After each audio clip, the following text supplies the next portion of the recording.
In this episode, we go to boot camp and learn all about some bolt action. Welcome to Trident Wargaming, a podcast dedicated to all aspects of tabletop wargaming. Your hosts are Bill and Andy. Hey everyone, welcome to episode 3 of Trident Wargaming. I'm your host, Bill. And I'm Andy. And today we are going to be talking about bolt action. And luckily, we have a Sarge here who's going to tell us all about it. I'm your Sarge here in our local community. One of the stores has asked me to do it, and it's pretty good. Bolt action. So, what is bolt action? I guess is sometimes a lot of the question. Pretty much, it's World War II historical tabletop war game. What it does is they've tried to capture the armies and the equipment used in that time period of World War II, and it's mainly focused on infantry units with elements of support, like tanks and artillery, and anti-tank weapons and armored cars and stuff like that. So just like any other game, it has its own phases and whatnot. Very similar, but it has some unique phases to it and unique actions that happen in the game.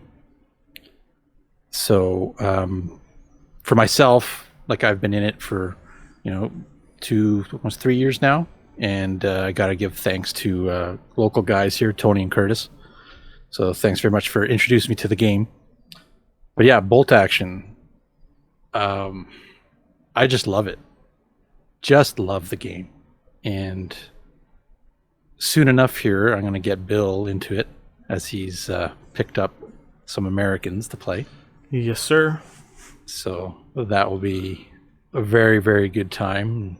Learning experience for himself, and I love teaching it.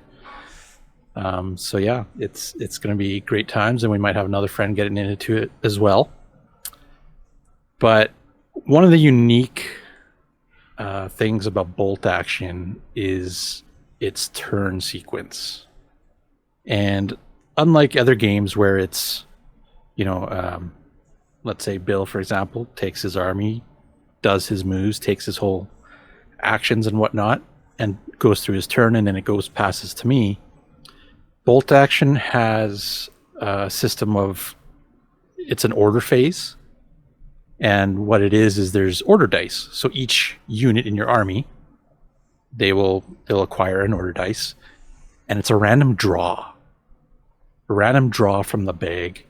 So your dice are mixed together, and it could be my unit, could be Bill's unit, or it could be I get 3 order dice come up. So it's to give the experience of battle is so unpredictable, right?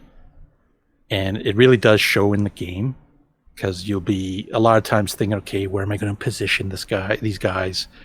Can I advance? Can I intercept another unit? Can I fire? Am I worried about that tank? But you just don't know the sequence of order that's going to happen. So sometimes, you get overwhelmed and the opponent's dice come up all the time. And you'll find that out. But other times it does go back and forth. But it's a blind draw. And there's a couple different variables to it as well, which I'll go into later. But it's pretty exciting.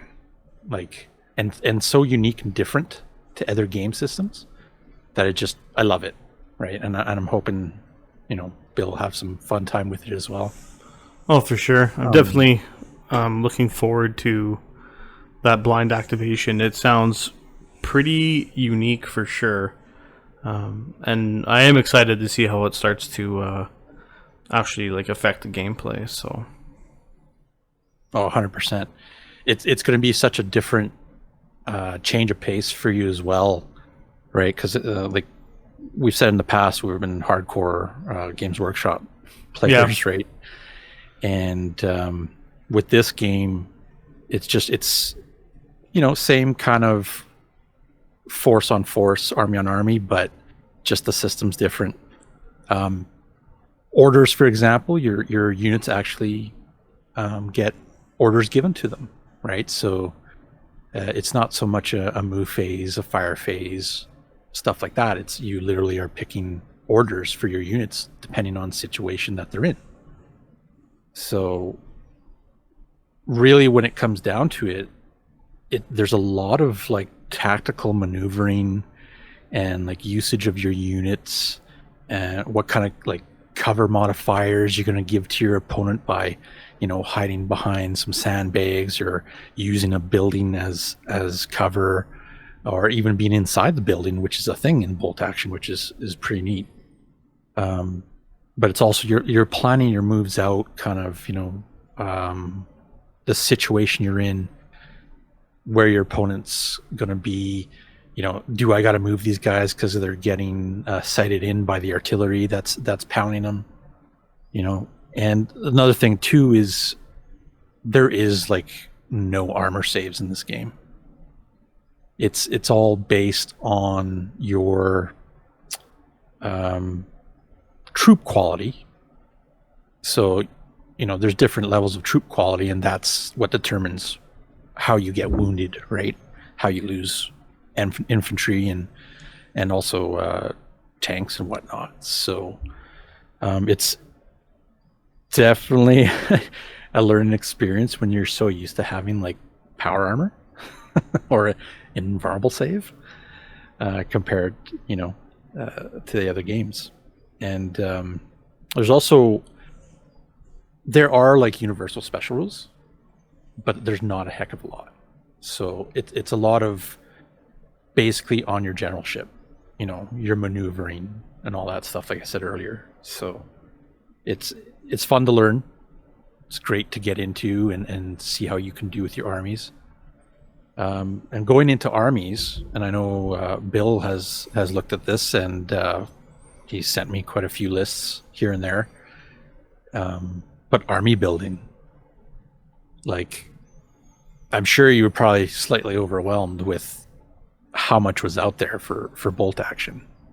Oh, there's definitely a lot of campaign books and operation / like theaters of war that you can actually play.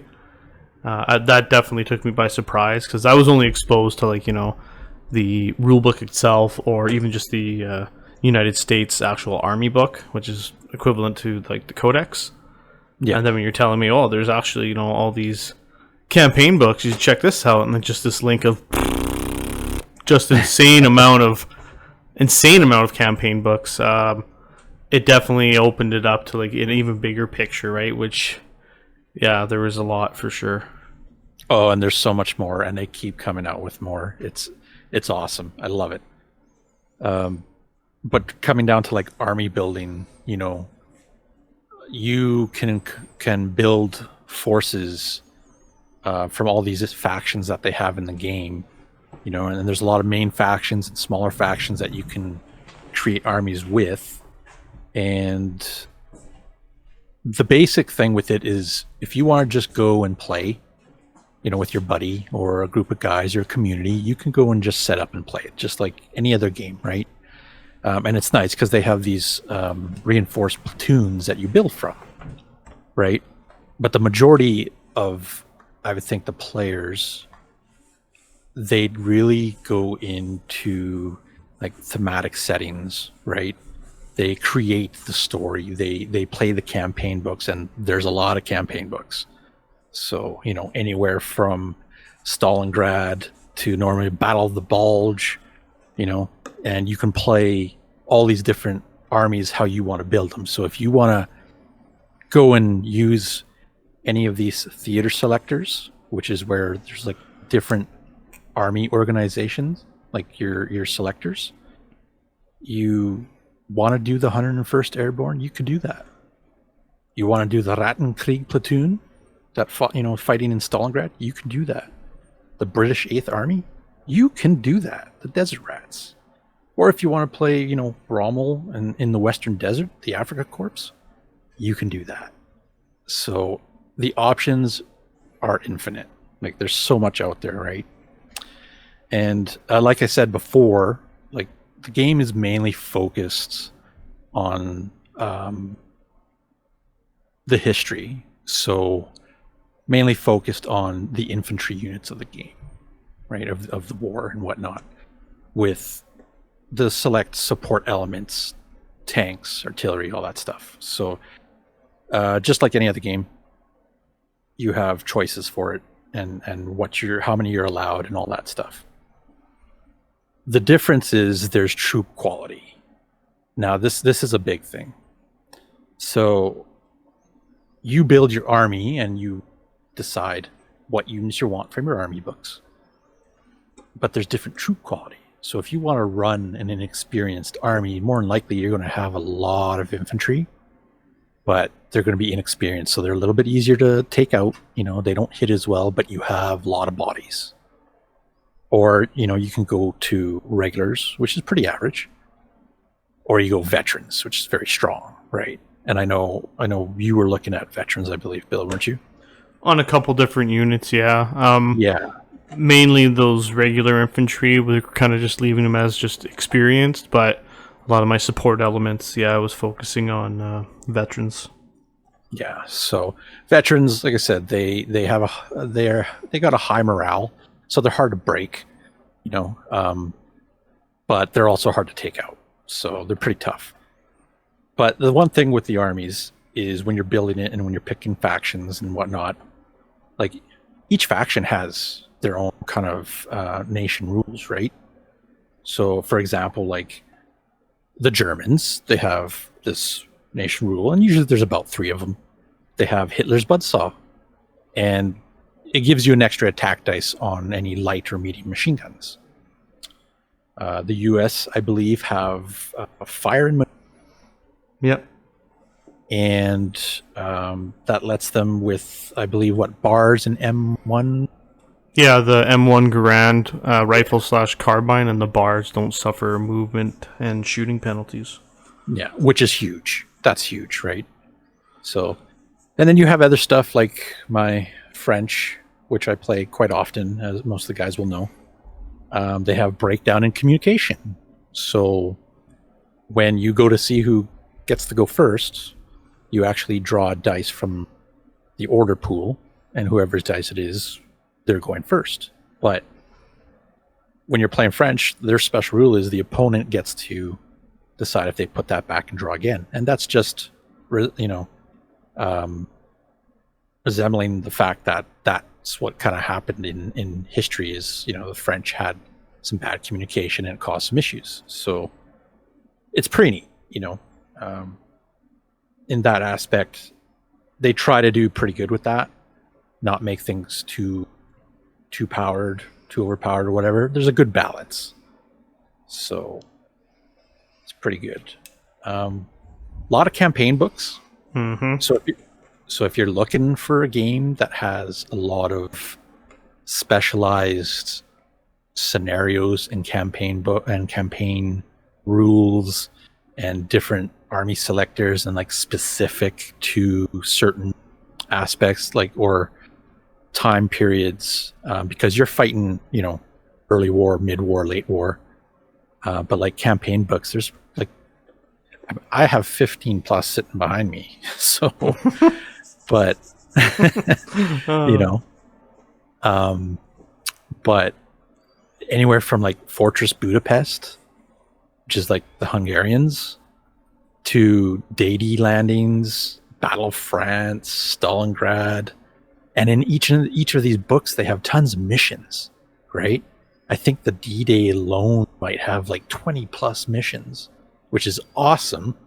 And each of these missions and campaign books, they add additional little rules, right? That you can use in regular games, or you use or not use. It's up to you guys. But anywhere from, you know, frostbite, which you start taking casualties, you know, you can bunker down in like foxholes, so you actually get better modifiers when you're getting shot at, kind of thing. There's also like rubble, and there's like a chart that you roll on, and it's possibly you could be driving into a cellar of a house or a building that could take out your tank, you know? So really awesome with that. Terrain wise, what can I say? The communities and the Facebook groups and the players alone, almost everything is like literally like handcrafted by the players for terrain, right? Yeah. It's insane. Like, they have modular terrain for buildings, which a lot of the stuff you can get like an MDF terrain for different companies, but you're fighting from level to level in a house, you know? Guys want to do like Utah Beach and the landings and the bunkers and all that stuff. All that stuff is just made by the players, and there's so many awesome pictures, and people have such good times with it. So, Oh, for sure. We've seen that ourselves too, right? yeah, so we had an event a few years back, and thanks to here locally, Jason and Dusty, they were asked, hey, do you guys want to help out and, you know, actually run an event? So they agreed, and the terrain, and I still have the pictures, I'll put them up. The terrain that they brought and made and put in that time for, wow. I still remember, because like I was watching the games happening and stuff, and one of the guys from one of the other systems came by, and he was like, dude, these are awesome tables. Like, I want to play on your guys' tables. And he's like, he says to me, it's like it's telling a story, like a battle. And that's what it's about, you know? And the guys had just tons of fun. And they started on the beach, they went on the landings, you know, they went in and fought inland through the fields, you know, the hedgerows and all that stuff. And then they made it to the town, and like they were fighting over Pegasus Bridge. And when you were looking at certain angles, you know, you can see the Panther coming up the road, and you're just waiting for that bazooka team to get a flank shot, you know.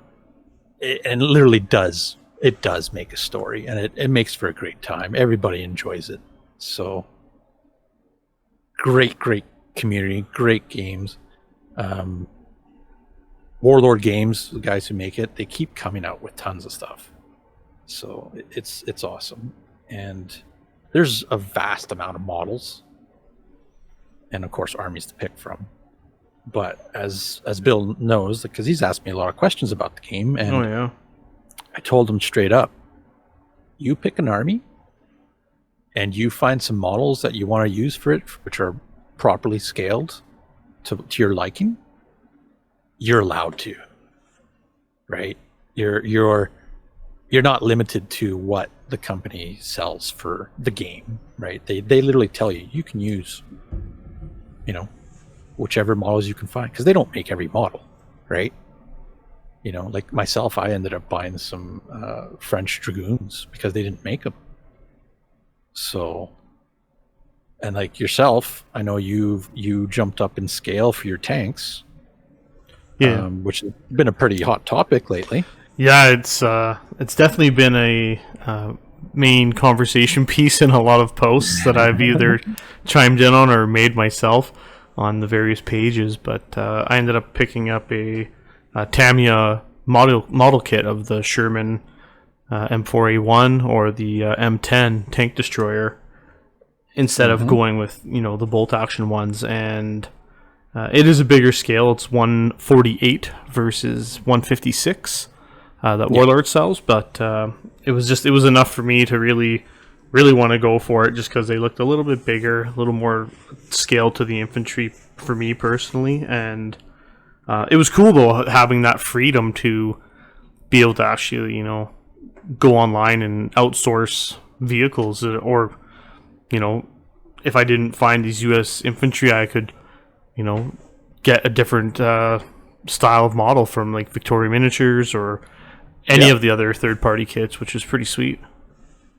Yeah, and everybody's been pretty good about it, right? So, Oh, yeah. And that's the awesome thing about it. Like, out of the few years that I've been playing and gotten really involved in trying to hype up the community and you know, gathering everybody together, just tons of different people from all corners of life really come in to play, and they just want to play. They just want to roll dice.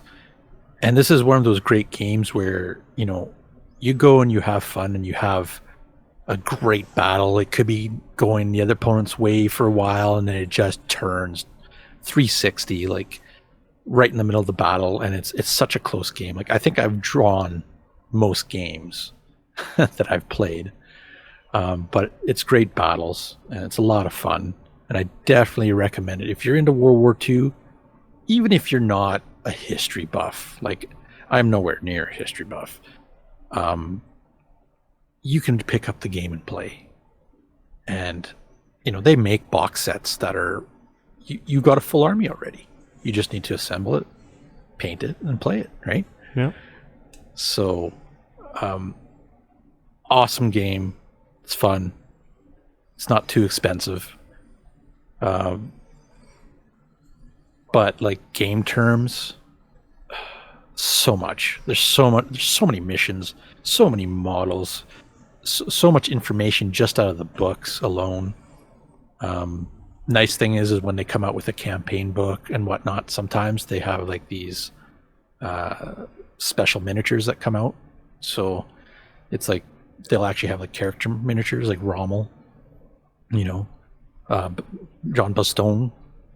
They'll have him, stuff like that. It's pretty neat. Player base, like, probably one of the best group of guys I've played with for a long time too, right? Like, knowing them for 3 years and getting them all involved in playing, wicked awesome. Always ready to play, always willing to play, always willing to help out, make the scenarios happen, you know, come to the events, support the scenarios. So I guarantee you'll find a lot of that throughout the world, guys who just love to recreate these battles and play. And that's the thing too, is like, if you love recreating those battles, you can do it. Like, it's crazy, you know. The history of all these fights that happen and situations, you know, it's crazy. Or you just want to go in and have a match, you could do that too, you know. With the game itself, like, starting off, like, point wise, if you know almost every other game is based off points. You know, you usually start off about 500 points, right? Which is a fair sized army, enough to get you started and try out some units. And that's the best thing to do, is just go and try units out, see what you like, see what you don't like. You don't have to worry about like big special weapons and everything in the game. Everybody has access to almost the exact same kind of weaponry, right? It's just different, set up differently, different units. You know, like the Soviets have SMG units.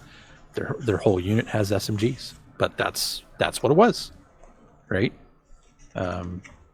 The Americans, they get to have a lot more machine guns, right? So lots of options, lots of different things you can do, a lot of different armies you can play, different theaters. If you have and you know, want to put the effort in, you can easily make events and easily make campaigns for whatever community you're in. So it's great. And speaking of like events and tournaments and all that stuff, I literally found that specific events, so like the one that I was planning on doing was like Battle of Stalingrad. People really enjoy that stuff. They really do. Telling that story, setting them up with specific scenarios, and then making those battlefields. So if you're into that, this is like one of the games for you, for sure. So you can see, like when you start going to these events, or more people get into it, you end up seeing like the story and the battles kind of unfold, right? And it's awesome to see. So a lot of different things in the game too. I'll kind of go a little bit in the game itself, like more so some of the things that are slightly different. This used to be one of them back, I think it was one of the other games, maybe more fantasy, but there's no pre-measuring. So that brings you back a little bit. Yeah, no doubt. That is always different. I remember those days. Yeah. Got pretty good at eyeballing 12 and 24 inches, let me tell you. Yeah, yeah, exactly. Those shop courses with all the measuring helped out, right? Yeah. Again, your order phase, each unit has a dice that's given to them, and that all goes into a bag and randomly drawn, like I mentioned before. And sometimes what happens is your units will have to take order tests, depending on what they have against them. So a lot of times in the game itself, there's pinning. So anytime you get hit by a weapon or shot at, you'll take a pin. And with pinning, you can reach a certain amount that will actually make your unit rout based on your morale. And each quality of troop has different morale. So the order dice that you have 6 different orders. So you have your fire, which is literally your stand, shoot. Your advance, which lets you move and shoot. Your run, of course, is run. You have ambush, which guys remember, or maybe you're new to this, but it's kind of like an Overwatch. You hunker down and you wait until somebody comes into your visual, and then you can activate it and shoot. That's also an old mechanic that we've seen in the past, but it's probably one of the funnest. What else did I say there? Rally. So if you got a lot of pins on you, you want to rally your troops to get rid of that stuff, you can. And then down, you'll see that one comes out. So when you get shot at, you can go down and give the opponent a modifier to worsen what he needs to hit you, right? So there's that. You also have a foobar chart, and this one's fun. So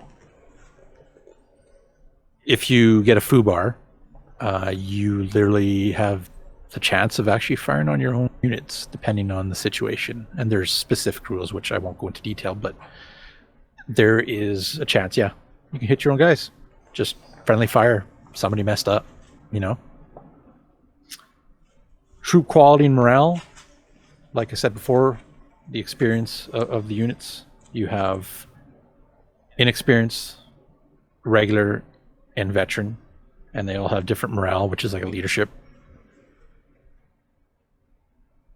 So there's that. There's a lot of other rules for, like, we're doomed, right? When you get hit with your max pin markers, your unit's gone. They disperse. That's it. Terrain, just like other games, you have soft and hard cover, which are really the only modifiers for terrain. It's very simple, right? Like when you're getting shot at, there's these modifiers. But the nice thing, the opponent shooting at you will take those modifiers, but you can always have a chance to hit. So even if you need a 6, or modifiers go up to a 7, you can always hit, but you got to roll a 6 followed by another 6. So that's a different mechanic. I don't think I've seen that before. Yeah, normally 7, you can't do nothing. Yeah, so it's pretty neat. The other mechanic here is, so when you're firing past friendly units, if your weaponry like is within an inch of a friendly unit, you can't fire, right? Because they're afraid of friendly fire. So they're trying to bring out a little bit of the, reality of it. It happens. Other games you can kind of fire past and whatnot. There's no interference, but I've had it come up in a few games where it's like, damn, can't fire that, as long as you, like, my rifles can fire past the tank because I can't hurt the tank, but I can't do it the other way around. So it's pretty interesting. And there's one I've noticed that it's been coming up lately is it's coming up in other games too. They call it dense terrain, and literally, like, if I'm on one side of a block of trees and you're on the other side, I can't actually see through that terrain. You're completely blocked, But if I'm inside it, I can see you. So I know. Sounds like 40K. Yeah, so I know 40K, and then actually Legion there's some like that as well. So it's interesting how that's kind of all coming up now, right?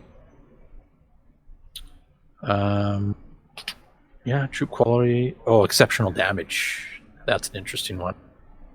So when you roll to wound, anytime you roll a 6, it's now a chance of exceptional damage. And the cool thing about this is if you get another 6 on top of that, you actually get to pick the casualty. So you can snipe out that light machine gun in, the opponent's squad, or the NCO in the opponent's squad, right? Or the Panzerfaust, whatever's in there. Or, there's other stuff where you can target a weapons team, and you can literally target the gunner or the gun and take that whole team out. So it's a different mechanic. It's interesting. Gives you that kind of sniper thing. Even though there is a sniper in the game, which automatically does that, but you're only getting one shot. So, and half the time I miss. So, as for like weaponry, it's literally what you can find in history: rifles, SMGs, bazookas, Panzerfausts, flamethrowers, mortars, artillery, howitzers, all that fun stuff. And they're all a little different, right? But rifle, no matter what army you're in, is a rifle. So, but yeah, they also, like, more teams have like indirect fire, which is neat. It's the old lob shot, and they work slightly different. So, you have to actually have visual sight, and you always need a 6. Until you actually zone in on them, and then it gets better. But the nice thing too with like mortars and howitzers, buildings can get damaged by them level per level, and there's like so many different rules too, right? So there are templates in the game. I know some guys might not like that, but it's not as bad as everybody thinks. You literally roll a hit and you place the marker, and that's pretty much where it is. There's no scatter, nothing like that. So close quarter fighting.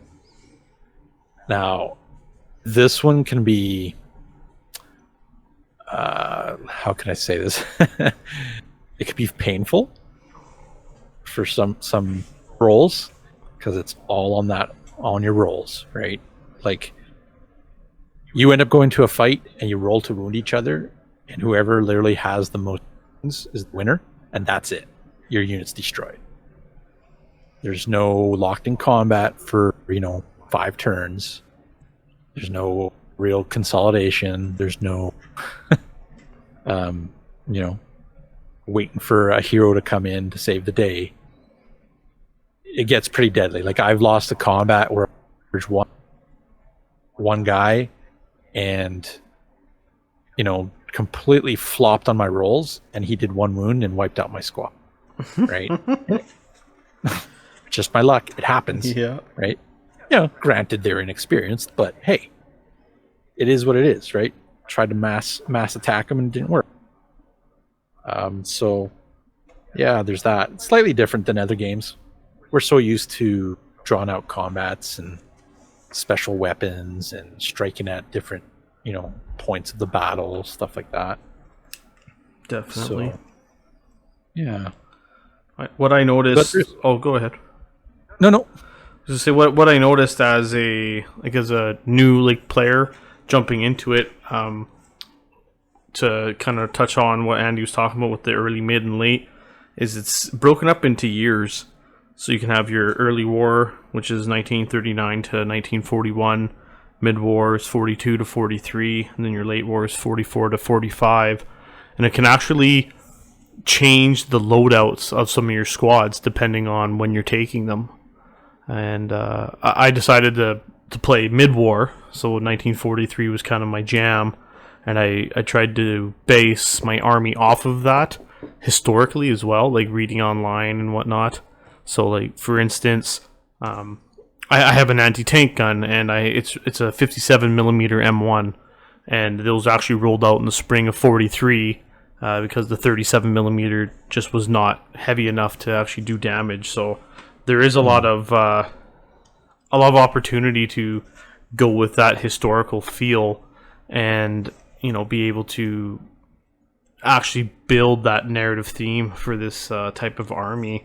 Also, another thing I did notice was pricing. When we said it's not that expensive, it really isn't. I was surprised, that 30 pack of American GIs was $66, and that's 30 actual figures, which in my quest for all plastic to make an army, which was some work, I won't lie. But I really wanted to make an all-plastic bolt-action army. Being a 90s G-Dub kid, it's just pewter. Pewter gave me nightmares, so I just, want to do plastic. But yeah, for 30 infantry for $66, that was a pretty nice surprise. Yeah, and you get some pretty good options in those kits. Yeah, right? you do. They've done pretty good with so, most of the time when you get these kits, you build your squads, and a lot of times your squads aren't full strength, right? No. So you can build your infantry squads however you want to do it with, an SMG on your NCO and a light machine gun, or maybe 2, depending on your army. But you have the option to make a bazooka team, for example, for the Americans. Yeah. You can make your observers, your artillery and air observers if you wanted, which is 1 or 2 guys if you want.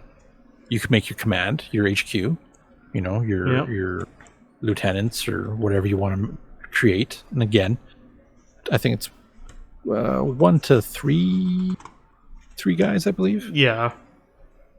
And then sometimes there's options to make snipers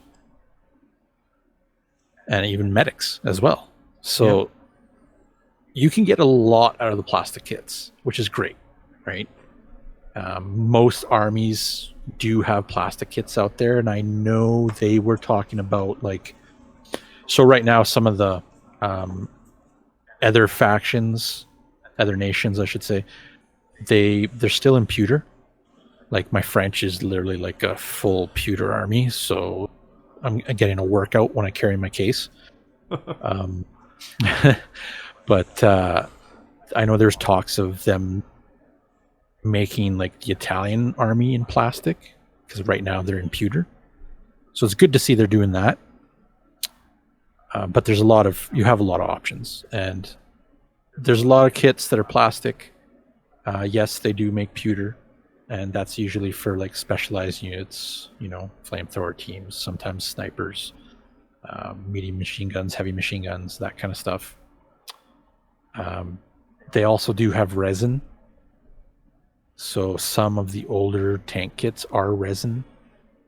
So there's that too, But the nice thing is you don't want to work with that. There's a lot of model companies and or even other gaming companies that make tanks and even some infantry stuff as well. You know, Tamiya, Rubicon, they make that stuff, right? So pretty neat on that aspect. They have... There's so much more. I can keep going, honestly. There really is though. There are a huge number of like third-party providers. Not to mention, if you're into the printing your own like STLs and stuff. Oh, that's right. You could make an army from STLs on the internet, right, for very cheap. Honestly, it's pretty amazing.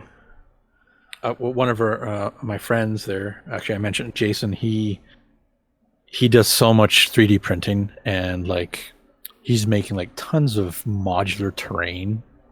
He was helping out with the Stalingrad terrain and whatnot, and he even made me almost like one of every French light vehicle and or tank 3D printed. And I was like, wow, these things are pretty solid, man.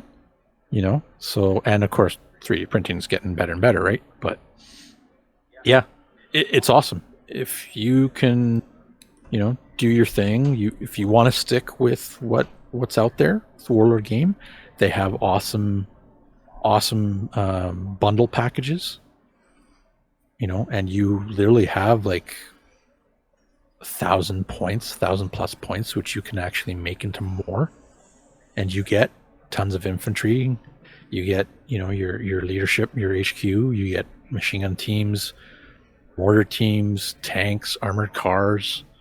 It's all a matter of where you want to play. Like I said before, you want to play the different factions from different times. They've got something for you. You want to play Grenadiers for the German forces? You can do Fallschirmjäger. You can do that. You want to play Japanese? You can do that. U.S. Marines? You can do that. So, lots out there. And the nice thing about the game too is it's not just World War II. Like that's the main game for it. It's the bolt action. World War II. They also expanded into Tank Wars. So Tank Wars is pretty much exactly what it is. Tank Wars.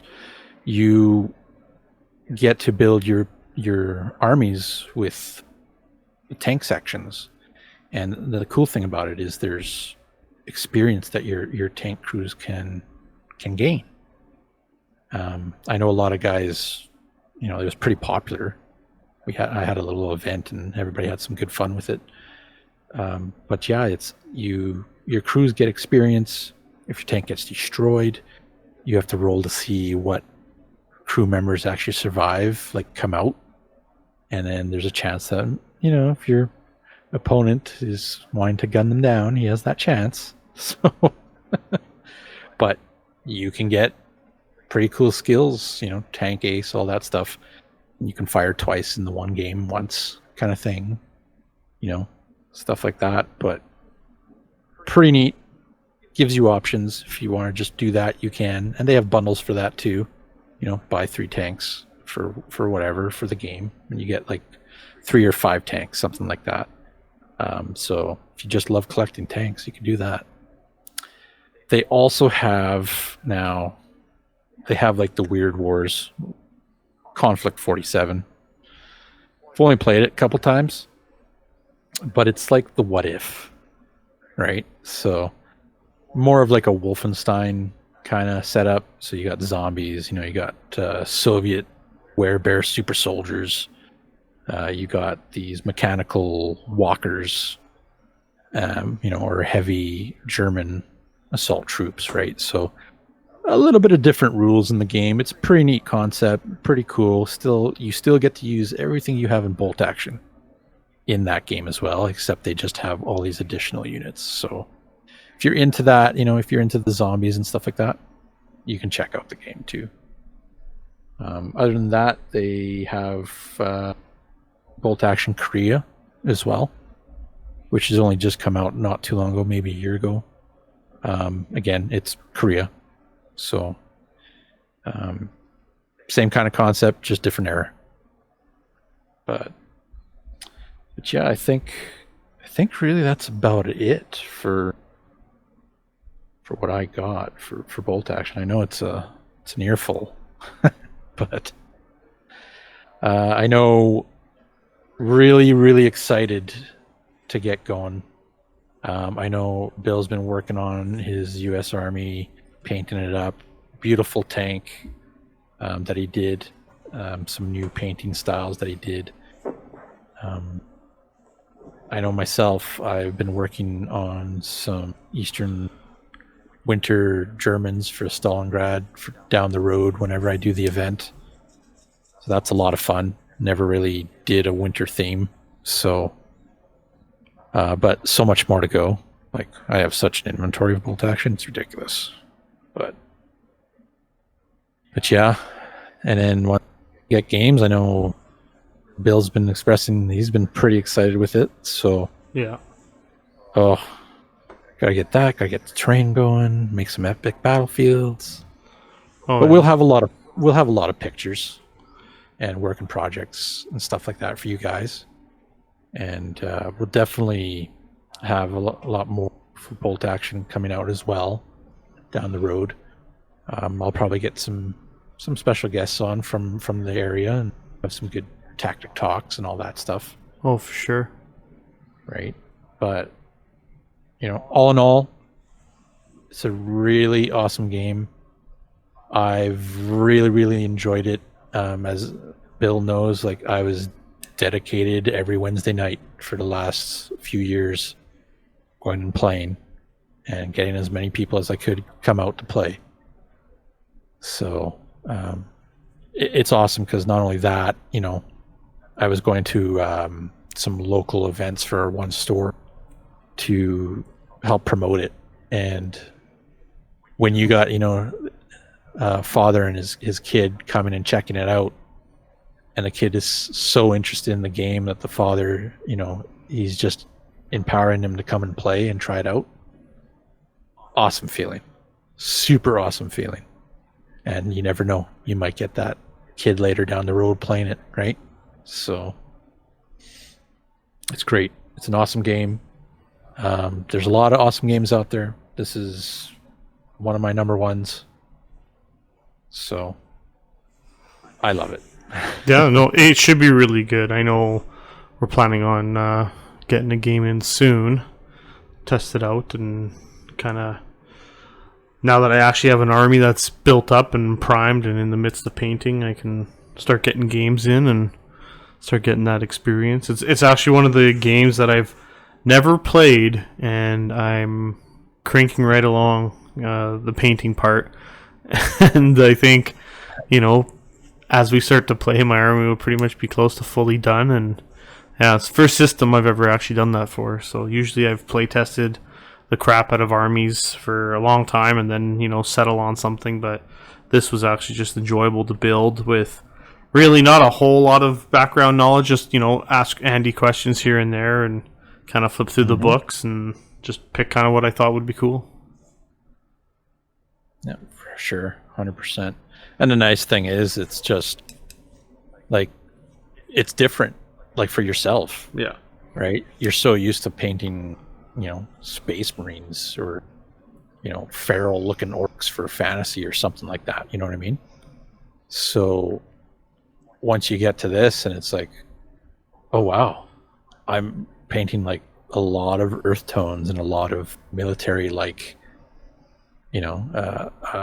machinery or infantry or whatever, and you start looking at all these historical pictures, or you start watching these documentaries on, a lot of the equipment and whatnot. Yeah.